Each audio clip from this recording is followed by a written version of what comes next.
We are back. We're back for another episode of Stream of Thought. And we're on episode number... Do you just want to start again? No, we're going. Okay, episode number 49. And we start off by talking about Victor's weird sleep schedule. Super weird sleep schedule. Which is more interesting than it sounds, because he... Anyway. It's just super weird. And then we talk about this party I go to and another encounter on the Metra with various personalities. And we talk a little bit about modifications to just simple... To your wardrobe. To your wardrobe. The most profound difference accessories. In safety and convenience for your life. It can really do quite a bit, as Victor and I spend probably about 45 minutes marveling at how those... Oh, marveling is perfect. Marveling at those small changes. Yes. And then we kind of wrap things up. We almost end the episode, and then we stop because we realize there's one more thing to talk about. All Things Chocolate in Geneva, this little chocolate shop that Rix went to recently, that I had been to, and my parents know the owner. So, with that being said, episode number 49, Stream of Thought. We hope you enjoy.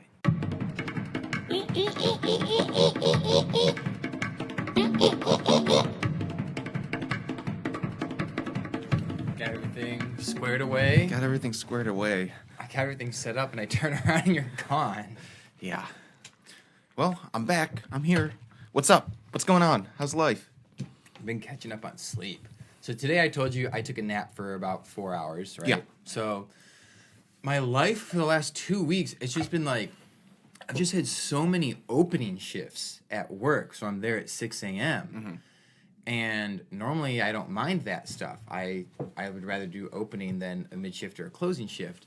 But then it's like stuff like, for example, I'll have, my class on a Monday night. Then I work at 6 a.m. the next day until 2. I'm at home for like 2 hours. Then I take the train to class for my 7 o'clock class, get done at 10, take the 10:40 train. The whole thing with the Oak Park happened, so then I get home an hour later, you know what I'm saying? Yeah. And then it's just like I can't catch a break, it seems like. Dude. And it seems like I've had the days off I've had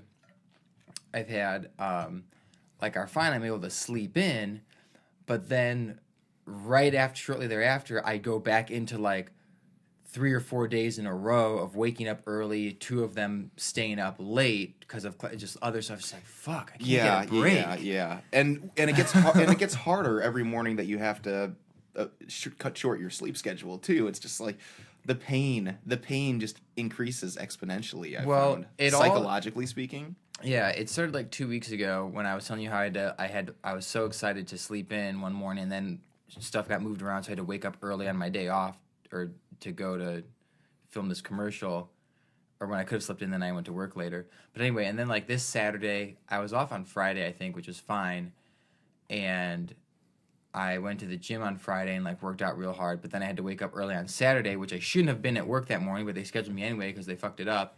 And then I go to class right afterwards, so it's like waking up early, having worked out the day before, going to class. Luckily on this Saturday, I didn't have to sit around all day waiting for our show to start at night, but I go home. I'm at home for like 2 hours. Then I had to come back to go to this party, which I had to go to this party. Well, I was gonna say, it was because to give a card to our director, like thank you for the time you put in the Sabotage. Oh, okay. So a thank you party.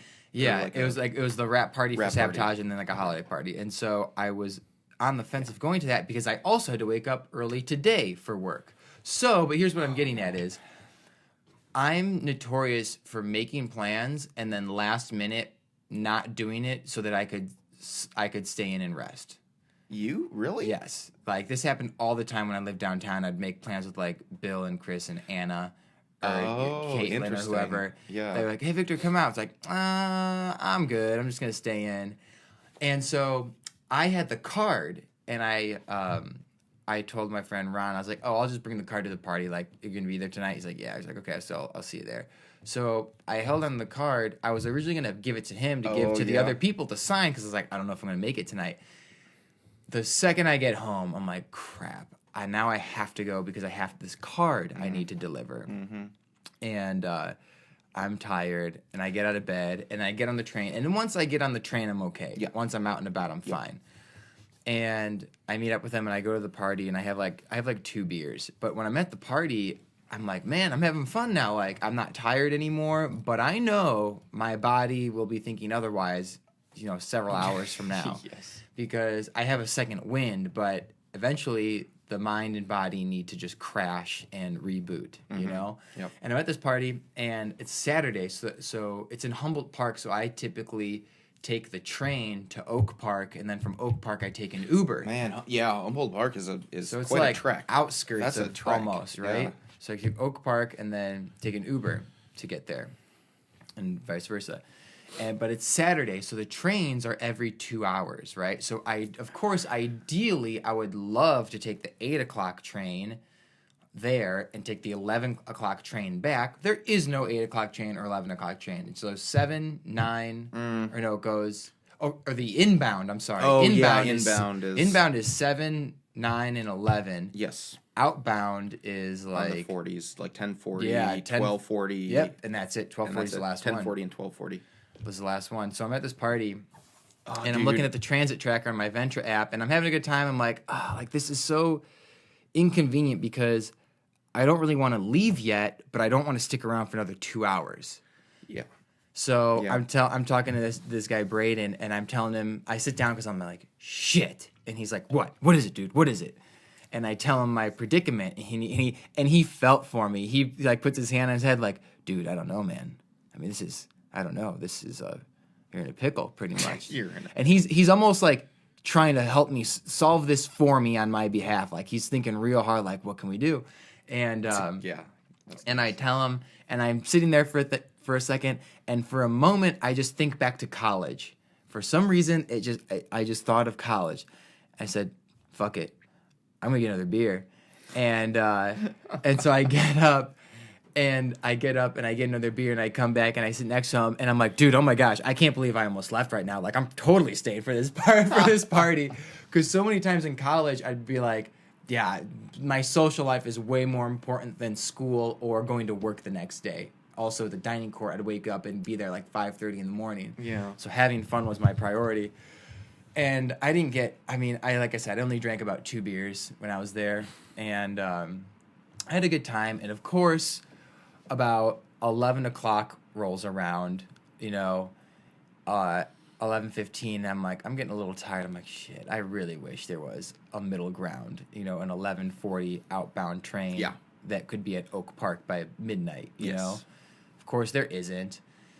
And so I'm just kind of like hanging out. My juices are running low, I'm just like, and eventually it gets to that time for me to leave.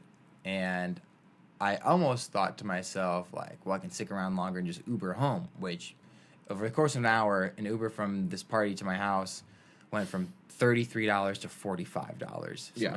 I'm not doing that. That's ridiculous. I already took an Uber last week from Oak Park to home because the train broke down almost.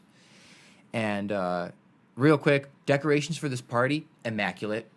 Really awesome decorations all over the place. Lights and the posters and he went all out. It was great.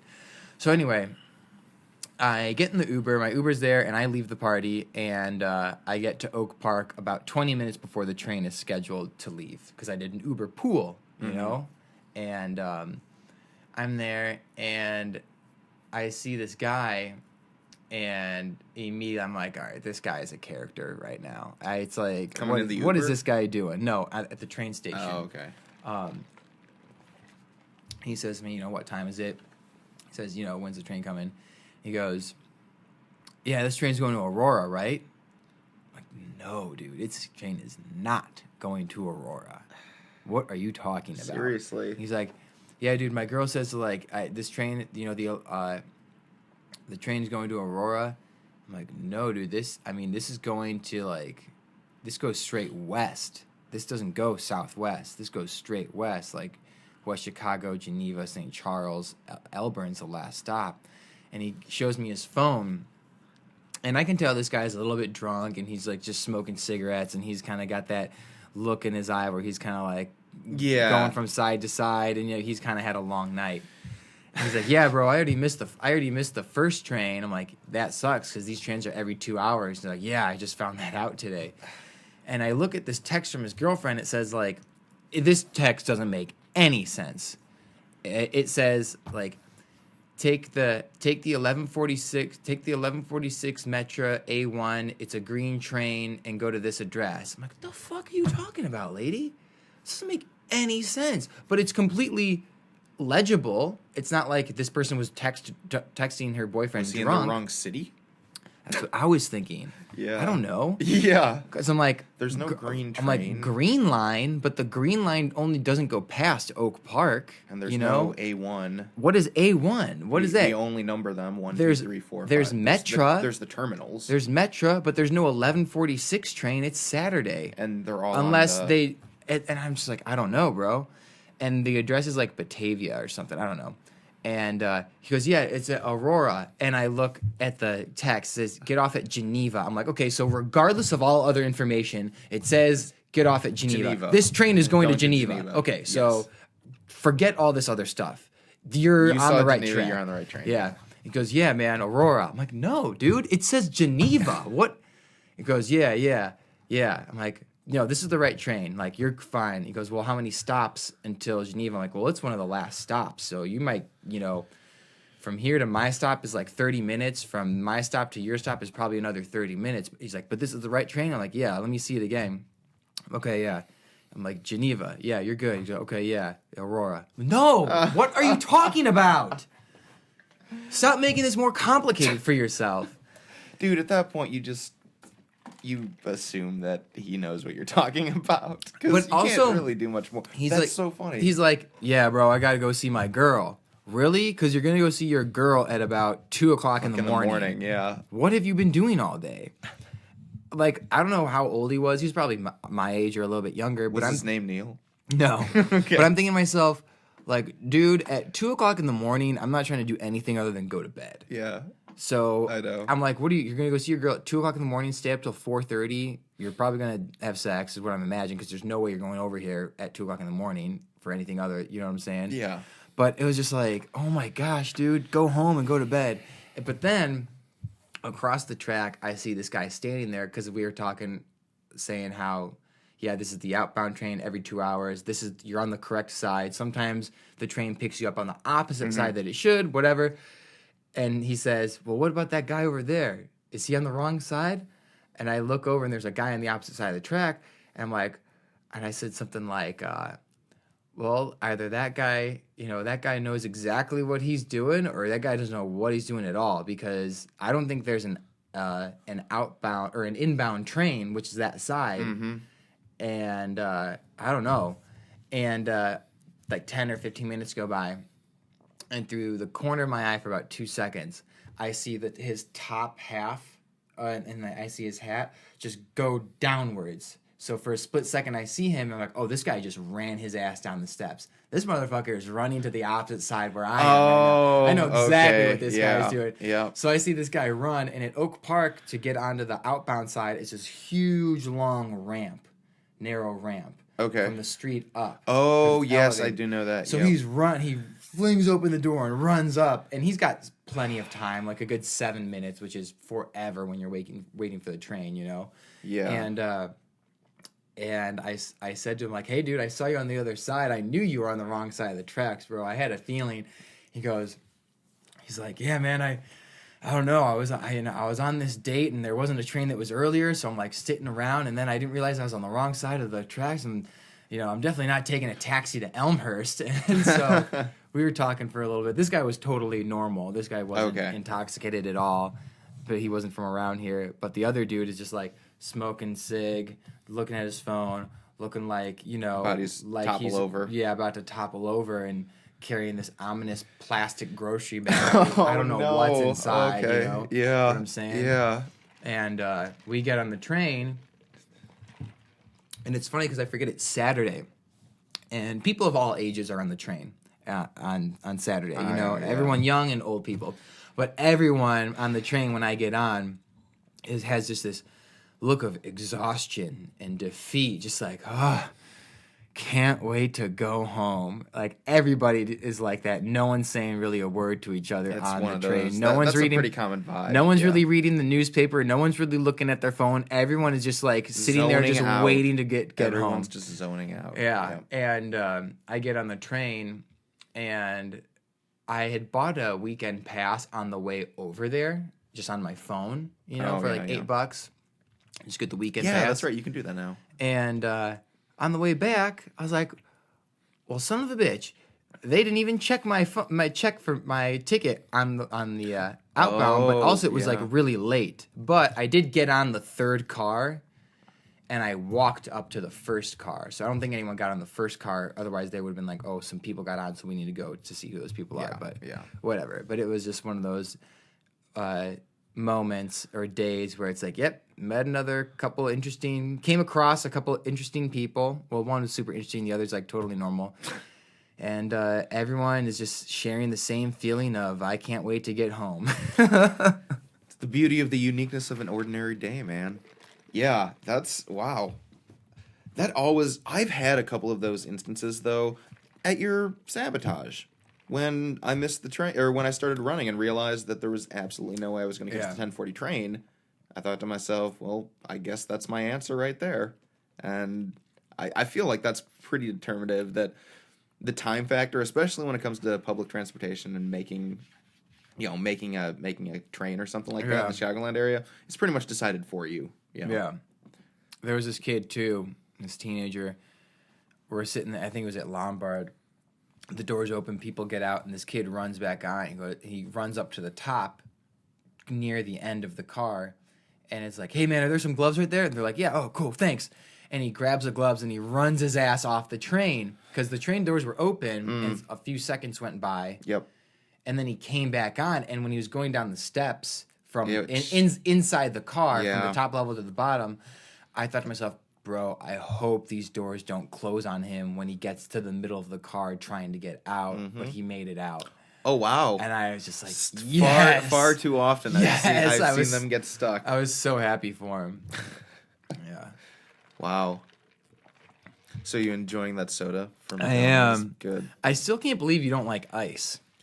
I really don't see why you would add ice to a perfectly cold. I still can't believe that drink. you actually thought you had an argument when I asked you in the car, like, what about ice with water? He's like, no. And you're like, no, I only want water. I don't need it. Your argument is that ice takes up space and dilutes the liquid. And when I asked you about water, you said this. You essentially said the same thing. No, I didn't. Yes. I didn't. You said not even with water, and then you immediately said, why would I want, you said something like, why would I want something, when I want water, I want water. And I'm like, well, ice is water. No, then I misconveyed what I was trying to say to you. I don't mind if water is water. It doesn't matter whether it's in liquid or solid form. Yeah. Like putting ice in water, fine. I'd prefer, ideally, to have perfectly chilled water where you don't need. I would rather go without ice cubes. I think ice cubes are a pain in the ass to deal with. Really, though, unless you have a straw, if you're drinking ice out of a glass, it just bumps up against your lips, the liquid starts going all over the place, and I'm a messy person, so I always suffer the consequences of putting ice in my drinks. I'm just not a fan. I love it. I think those inventions of the cubes, those freezing cubes or whatever that are substitute ice cubes, those would be so much better than even having ice cubes that melt. I disagree. I disagree. Especially when it comes to soda, man. I mean, they water down fast food soda as it is. It's already diluted. It's not what you would get in a bottle of Coke. Really? Yeah. I'm not complaining. I don't mind. That's fine. But no, it's a mix. So it's like it's the syrup they mix with the carbonation there. It's like a substitute Coca-Cola. It's not as fresh, quote unquote, as it would be if it came from the factory in a bottle. I don't think you know what you're talking about. That's what I heard. Do you have any factual evidence, or this is just something that you heard or saw in a video on Facebook? This would not be information that I got on Facebook. But yeah, that's how they do it. It's a documentary or some sort of factual. all restaurants, all places have it's a cardboard box with a plastic bag inside that's got the syrup that you connect to a hose. Yes. No. Okay. So this was this was information I got from a person who shall not be named because her dad worked in the restaurant industry, and so she told me, and I never bothered to look it up to see if it was factual, but she said as sort of a matter of fact that Coke from a restaurant is not as pure as Coke from a bottle. But it could be hearsay. I mean, if you think about it, I feel like Coke from a restaurant would taste more fresh than a bottle because you're waiting for the last minute to mix the syrup with the carbonated water. Maybe, I don't know. I have to say, whether it's psychological or not, I like the taste of Coke out of a glass bottle, preferably. Oh, there's good. I was about to ask you, glass or plastic? Nothing like a glass bottle Coke. Hate plastic bottles. I mean, that is pure as the driven snow right there. Oh, it's so good, especially perfectly chilled. Pour it into a nice cold glass. Oh, there is nothing better than the best Coke ones though are the bottles from you get them imported from Mexico because in Mexico they make it with sugar instead of corn syrup. I heard something about that. That's why everyone, I don't know, it was weird in Minnesota. It seemed like everyone was drinking these Mexican sodas, but they think they're better than a lot of the sodas that are produced in the northern part of North America. They're all for the most part. I mean, you can get plastic. It's more popular to come across glass bottles in Mexico than glass bottles here. All the Mexican soda that's sold up here is in glass bottles too. So, but yeah, dude, I love it. I would much rather pay more money for a chilled glass bottle with fewer ounces than a plastic. Like a 20-ounce plastic, because those bottles are only like I think 12 ounce. I don't know. They're not that big. No, they're not. They're not like the 20-ounce bottles that we have. But I'd rather pay more money, have glass, and just really savor every moment of that experience rather than like a nasty plastic bottle that gets warm fairly quickly and has that stupid ass 8-letter code. When back in the day, all of them. If it you used to be valuable. If you won a free soda, it would say you won a free soda. None of this. Go to the internet, type in your email, enter the code bullshit. Just tell me. And you know what? When I get a free soda, all I got to do is walk up and give them the cap that says winner. Wasn't that a beautiful day when that used to be a thing? Fuck. I mean, I can totally understand why they don't do that anymore, considering counterfeiting and all that bullshit that goes on. It's way too easy to manipulate the way that it works. But it was so amazing. Yeah. I remember in high school, on those infrequent days when I would get a soda, and I happened to take it off, and I see you. It was like Christmas. It was like a gift right there. I see. So great. I see those codes now. I'm like, it's not even worth considering. I thought about that a couple of times, and it's just too much hassle. Do you remember, I think it was like 1996, like when they came out with the Coca-Cola card? Do you remember what this was? I mean, tell me. I vaguely remember it because I was only like 8. It wasn't like a credit card but it was like a rewards card type thing. Okay. When you buy Coca-Cola products, you had your own code or something weird like that you get points and you can redeem it for like other. I want to research this now, but yeah, they came out with like a Coca-Cola card as like a promo. I hadn't heard of anything in the mid-90s. That is so interesting. So yeah, nowadays, would you prefer Coke from a plastic bottle or an aluminum can? Aluminum can. Yeah, I think so too. And it's got to be chilled. I won't drink soda that's room temperature. I know. It's so gross. It's so gross. So gross. It gets so flat so fast. Yeah. And I'd much rather drink from an aluminum can. Yeah. And I also, just going back to the ice thing, sometimes when I go to when I'm in the dining room at McDonald's and you can fill up your own cup, I fill this motherfucker all the way up with ice. Are you serious? I swear, dude. What? Well, free refills, yeah. I mean, that's fine, but this is the way so much water. This is the way I see it. There's so much water getting into your This is the way I see it too, because I'll fill this thing all the way up, right? Yeah. And even if I don't stay in the dining room, I'll just walk out, because I do that at the McDonald's on Wells and North Avenue across from Second City, because I don't like eating in there. I just go straight back to Second City, fill this thing all the way up with ice, right? And then I fill it up with soda. And my rationalization is, one, I love ice. Two, there is no reason for for my body to consume more soda than what I already fill it with plenty of ice. You know what I'm saying? Yes. So like, So you're rationing. I'm not gonna fill it a quarter with ice so I can get that much more Coca-Cola.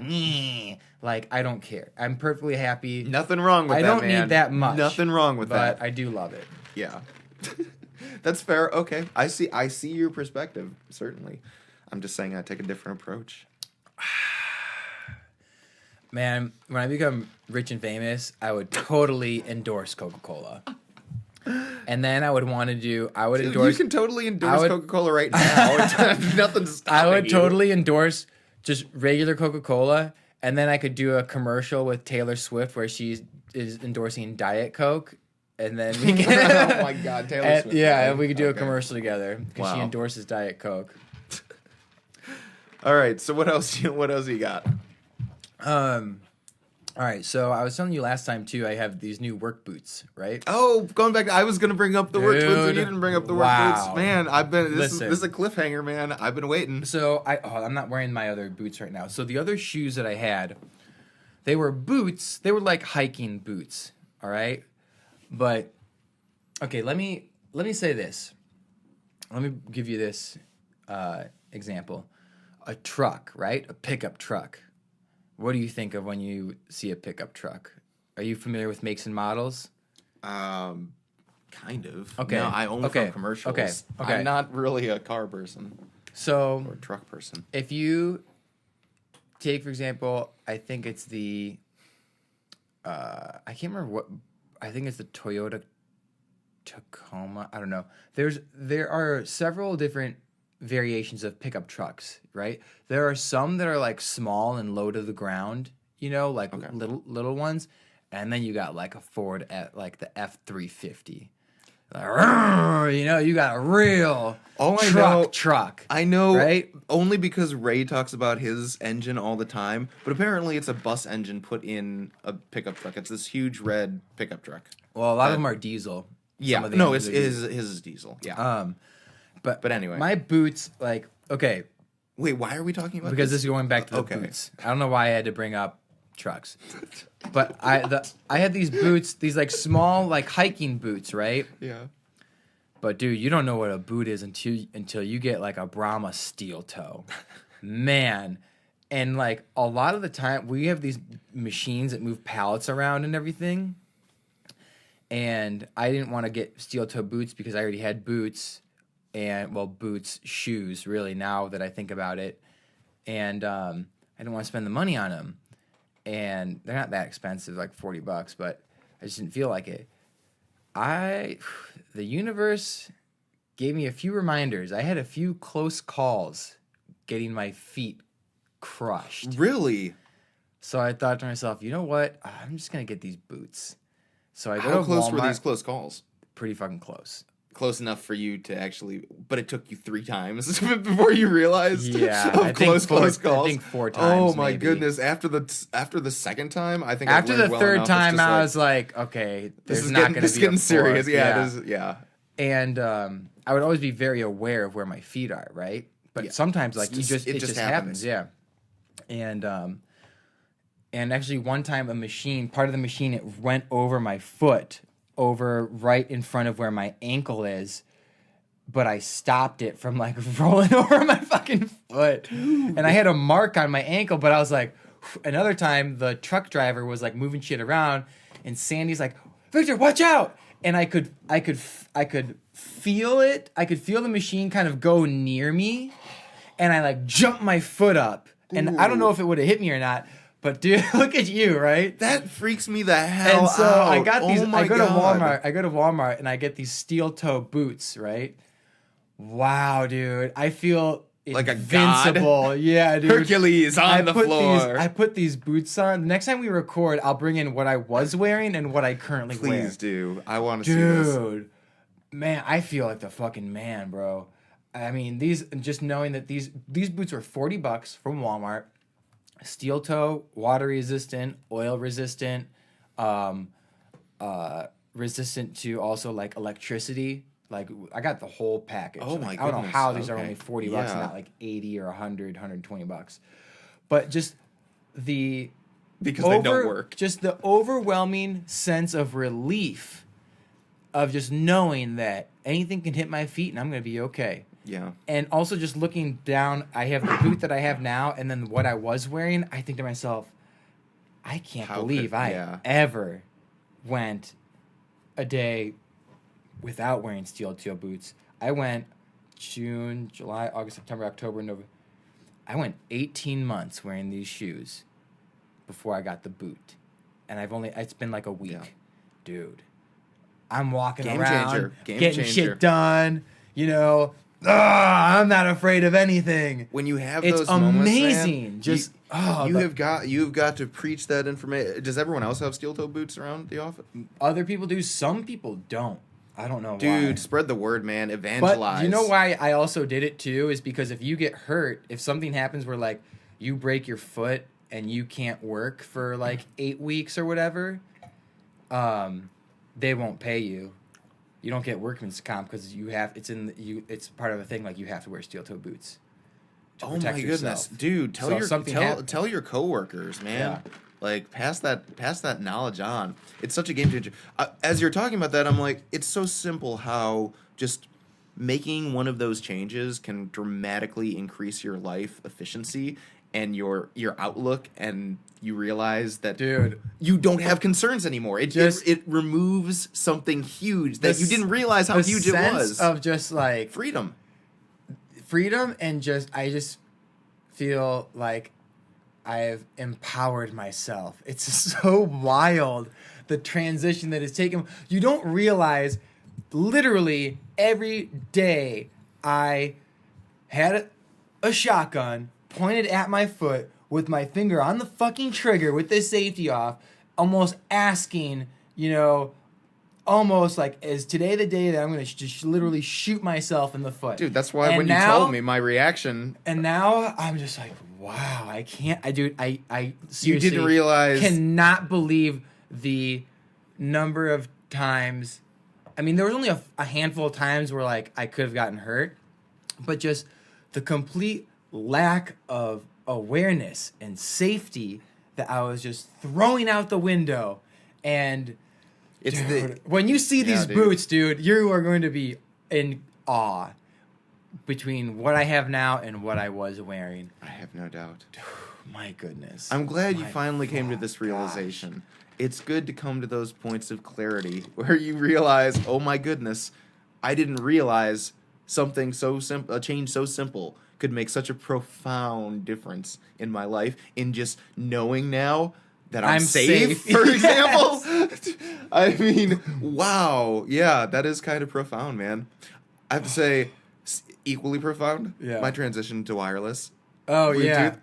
I mean, I don't think of it as a shotgun pointed at my head or anything, but just no wires catching on door handles, no wires pulling out of my phone and stopping what I'm listening to, no failing of the wires as they age in time. A lot of the time, I'm still in the wire phase where it shortly will become such a thing of the past, but I'm just accustomed to it. Like, but still, like, it gets caught on shit and rips out of my ears or that jack comes undone on my phone or whatever. And but yeah, but you go wireless and you realize, and I'll keep this brief, but you go wireless and you realize all of the things that you can do now. I mean, you really don't need hands anymore, because I have the Hey Siri thing where it activates it if I say that. So now everything is just, I can keep it in while I'm doing drywall, for example. Hey Siri, open iTunes. Hey Siri, play this podcast. Yeah. It's probably doing that right now. Yeah. But yeah, it's a game changer, and I'm trying to readjust my life to one where it is wireless, because you can get so much more done. You can be so much more productive and stuff like that. So as you're saying, this change that you experienced totally transformed your way of being in a way that you didn't realize it could beforehand. That too was my experience. I just realized right now, I told my mom, she's like, what do you want for Christmas? I was like, I don't want anything for Christmas. Like, I don't know what I want. I don't need anything. Now, I want wireless headphones. Mm-hmm. They're really inexpensive too these days. Man, I can't wait to take the plunge. Dude, yeah, I mean, just trying it out. And it does take some getting used to. It takes a little adjusting. But you find a good pair of Bluetooth headphones and... Before I get wireless headphones and use Bluetooth on a regular basis, I need to get a new phone because I've found myself still with my iPhone 5 regular. Ah, yes. Dude, I'm charging my phone twice a day. I wake up, my phone's at 100%. By the middle of the afternoon, I'm like at 30. And I need to charge it up again. Do you use it often? Well, the only thing how frequently do you use it? Or what do you use? For example... I mean, in the morning from 6 a.m. until 9 a.m., I'm listening to podcasts, you know? Okay, so for 3 hours. I've been catching up on Chris Hardwick a lot. Nice. Yeah. And, you know, the occasional checking out fantasy or just flip through Instagram or something like that. But from 6 a.m., by the time I get home from work, like at 2 or 3, it's at 50%, 40%, depending on what I'm using it for. And then let's say I go out that night, if it's a weekend, or like I go to class on Monday or Tuesday, you know, it's down. It's like at 30, 20, and so I charge it up when I'm in class. Dude, that was my 4S too, is it would last about half a day. But by the end of the day, it would be off. It would be dead. I have definitely gotten full use out of this phone, though, since I've had it 4 years. Almost 4 years. They really made those generations good, man. So it was a solid breed of iPhone. Yeah. It was meant to last. They're not meant to last. I told you what happened when I got the 5 in 2013, like 6 months after it came out. Yeah. And I got it and it was brand new. I got it for my birthday and I left it in a taxi like a week after I had it. And the motherfucker took it because I called my phone literally 5 minutes after not even, like within 2 minutes after I got out of the cab. I got out of the cab, I walked like 10 paces and realized I left my phone in there and I used my friend's phone to call it. Mm-hmm. The motherfucker just turned around and drove away. And and I got another one because at the time I had an upgrade and it was like only $200, so I got it for my birthday. And then... somehow my dad knew, or the guy at the AT&T store went to the high school that my dad was teaching at, or was an alumni from the high school that my dad was teaching at. So then he hooked up my dad with another iPhone 5 for the price as if he was upgrading for the first time. So instead of this phone being like $500 or $600, he just did it again for $200. I was like, oh, sweet. And so I got that like a week later. So this is 2013. A year later, I come back from Brazil, and like my phone is just getting messed up and I go to the Apple store, and they're like, and I knew the person that had helped me, that was helping me, and he's like, all right, we got good news and bad news. Bad news is you need to buy a new phone because of this reason, and that the warranty is up. The good news is we're going to give one to you for free. And so he just straight up gets this white box that has 0 labels on it, takes out a brand new phone. It was probably refurbished or something, or just one they had in stock for these reasons, or like whatever. Gives me a brand new iPhone 5 for nothing. So that's this one that I've had for 3.5 years. And it's like starting to poop out, so I've definitely gotten full use of it. Oh my goodness! Yeah, that is amazing. Since 2013, you've had the same phone. In technology, that's like 2 decades. That's like a lifetime, man. Yeah. And to think back then, as you were saying that, I'm like, yeah, that was such a piece of technology back then. Just where we've come now, I just cannot get over. I've been watching Unbox Therapy on YouTube, and he reviews the latest tech and stuff that comes out, like that $1,000 iPhone and stuff like that. And I mean, these things are just super powered computers in your pocket that like a professional photography studio combined with a all-encompassing work environment, as well as a calling, texting, emailing, social media device, and it's all integrated into, now they're integrating it into the hardware itself, all of these types of features, and it's just mind-bending. My mom and dad had the 4S for the longest time until maybe a few months ago. I can't remember exactly when. Now I think they both have like the 6S or something like that. I don't know. But my mom was saying like, yeah, at first I just thought it was so disgusting how phones could be $600-$800. Now there's an iPhone X with that. Like, I just think it's like ridiculous. And then she's like, but then I stop and think like, no, I'm holding a portable computer. This is a tool. Like, I would totally pay, $500 or $600 and take care of this phone for something that can like give me direction. Like, you have at this point, from what we know, like virtually unlimited knowledge and power with this little tool. Really? Gosh. It's unlimited knowledge and power in the palm of your hand. And then and we use it on fucking Twitter. And Instagram. Memes and models. Yeah. God damn it. So God bless America, At the party, I think it was braided. Like, I'm like walking around the party last night, and someone said something like, someone was like, what the fuck? Why does everyone have this new iPhone X? Are you kidding me? Like,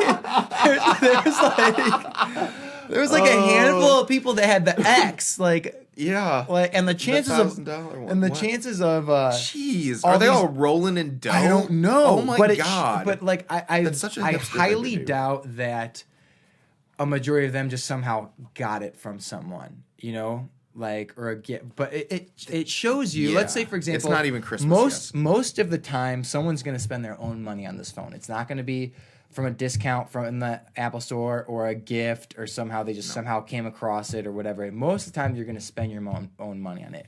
But it goes to show you like what people's mindset and priorities are when it's spending that money. Like, oh, I got to get this new phone. Yeah, it's $1,000, but no, there is no but. You're spending $1,000 on a phone. It's called, when you could be, at this point, I feel like there's no reason to spend. I understand now why phones are so expensive, but there's no reason to spend more than, in my opinion, like $400 on a phone. Like, I would totally be cool upgrading to the 6S or the 7 or whatever the lowest model is that I can get for a lower price than to spend twice as much money on the most up-to-date thing. You think about it, even $400 is an absurd amount to spend on pretty steep amount. Like on a phone. So, I mean, I think that we should stop referring to them as phones as much as... Yeah, you're right. I really, they're not phones anymore. You're not spending $400 on a phone. You're spending $400 on a supercomputer, like a mini supercomputer. And I think if you look at it that way, it becomes a little more reasonable. Well, what can this supercomputer do? Does this because really, there's one that fits every single person's needs. Have you seen the X? Have you gotten to see that? Dude, it's it's amazing. Wow, it is really cool. They got to work on their facial recognition feature, though. Really? Apparently, it's kind of iffy. They did.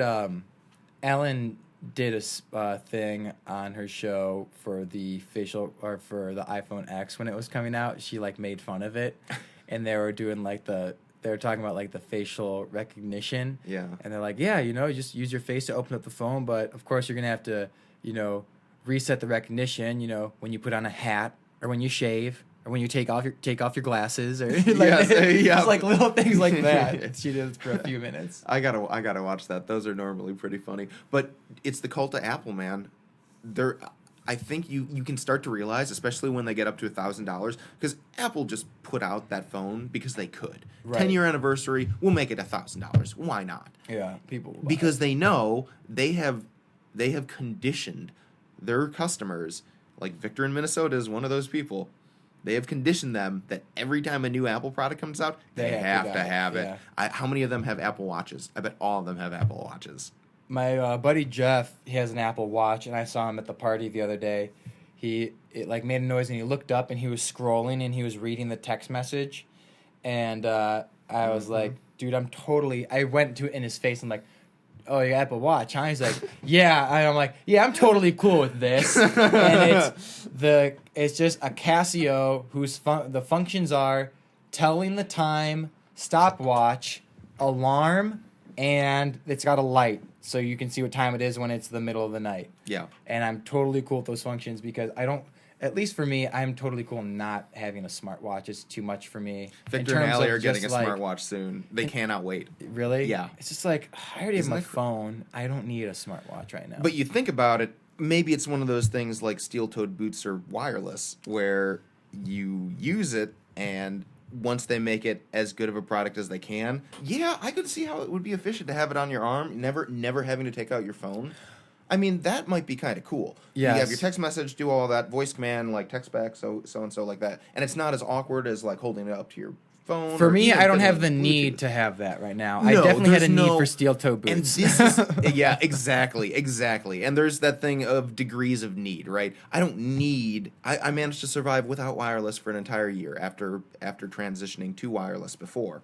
So I mean, whereas steel-toed boots, if you didn't have those, I don't know where you'd be today. I also don't utilize. I mean, the only functions I utilize regularly on my phone is email, phone calls. Obviously, well, not obviously, phone calls, text messages, the notepad. But like, I do not use reminders. I do not use FaceTime.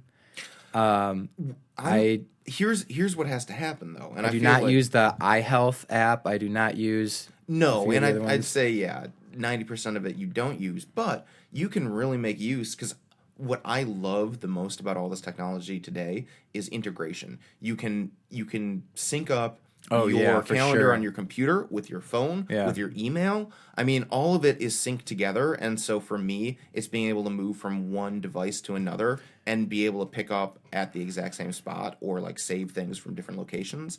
And with the new phone that I have, it just moves so fast that sometimes it's more efficient to actually do it on my phone than it is to try and do it on the computer. Yeah. And so, but I'm able to equally sort of do both.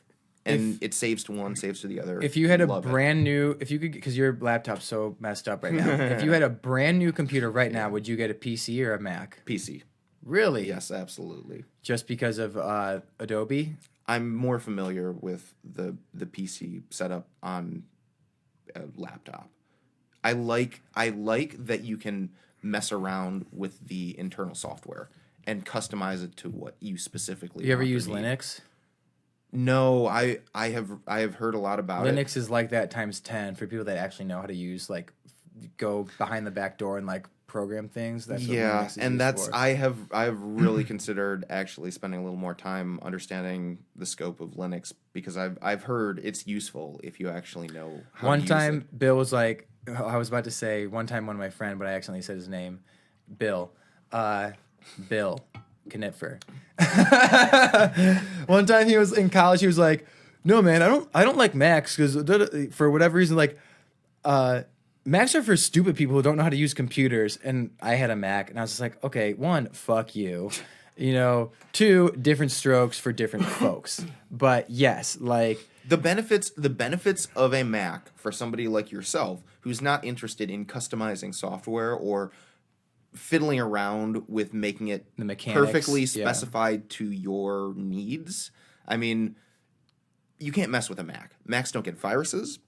They take care of themselves, basically. I mean, and they last forever, really. I mean, they're very durable and very long-lasting. So lots of pros for Macs. But when it comes to, for me, video editing software is so much better on a PC than a Mac because you can fiddle around a little easier. Because if something's wrong or you need to change specs or something like that, that is easy enough to do because it's all just pieces and parts put together, and you just need to replace parts. Yeah. Whereas that, it's like a Mac is like a fused lockbox. You should. Have you ever considered building your own computer? My brother built his own hard drive. I think my brother did that too. Maybe. And he made it all decked out with the lights and fans inside and all that. It was a really cool looking one, and I think it was a pretty powerful processor as well. He did a good job putting it together, but it was easy enough for him to do, and that was before the web was a really big thing. He had just personal knowledge, really. So yeah, they make it really easy to do. So that's why with phones, I am not interested in fucking around with the internals of a phone at all. I mean, I've taken apart enough iPhones to know what's inside, but I would rather it take care of itself, and I just do the simple stuff. It would be just too much. Yeah. For sure. For sure. Anything else in your mind? I don't have anything. Went to a really sweet my mom's birthday's tomorrow, and so really, yeah, nice. And so we went to a shop in Geneva. It's this confectionery where the chef does blown sugar. Dude, art. We know the people that do that. Yeah, Chef Roby, Chef. Yeah. So my mom used to work with his wife Esther at American Airlines. What? And and she's known she's known them for like 20 something years. Are you kidding me? And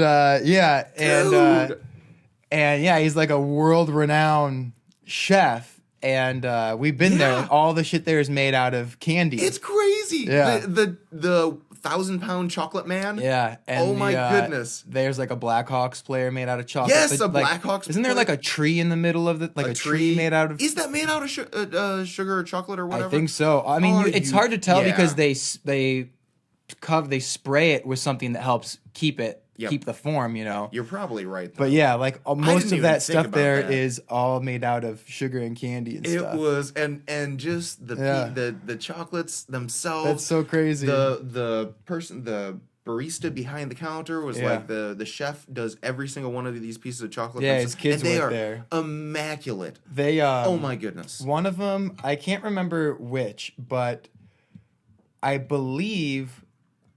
Like one of them is. It's called All Things Chocolate, right? I can't remember. I think it's All I've Things only Chocolate. been there once. My sister and my mom have been there a few more times. Yeah. But I believe, like one side of their family is French, the other side is Italian. So the kids know both French and Italian. Wow. I can't remember what their names are, but I think one of them is like my brother's age, and one of them is like a couple of years younger, maybe my sister's age. Mm-hmm. But I vaguely remember like one time going over to their house to play when I was like 9 or 8. And because my mom used to work with Esther at American Airlines. Yeah, for sure. So when you said this, I was like, is he gonna say what I think he's gonna say? Yeah, that is so wild. How did you guys find out about that place? My mom had seen a news story about it. Okay. I think Channel 9 had done a piece, WGN had done a piece, and she's like, oh, I mean, Let's check it out. Yeah, she wanted to check it out. They were starting up this brunch that they're doing now. They do brunch from like 10 a.m. to 1 p.m. Oh, or something really? like that. So it was interesting. It was, I mean, I liked my food. I thought I got an omelet with cheddar and mushrooms, and so. When I went there like a couple of years, I can't remember when, it was maybe 2 years ago. I don't think they had food. It was just like chocolate and coffee. This is a new thing, stuff. so they're just starting it out. You can I tell had hot chocolate, tell, and it was like, this is the most delicious hot chocolate I've ever had in my entire life. Oh yeah, I mean the coffee was really good too, and but you could tell that they were still getting used to serving brunch because there was this weird thing where I've never seen this before, but it was so they had the omelet. They had potato. What do you call it? Like the chunks. The chunks of potato that are hash browns. Fried? No, just the squares of potatoes. Oh, I don't know like what it's called, but yeah, okay, I get what you're saying. Potatoes. Yeah.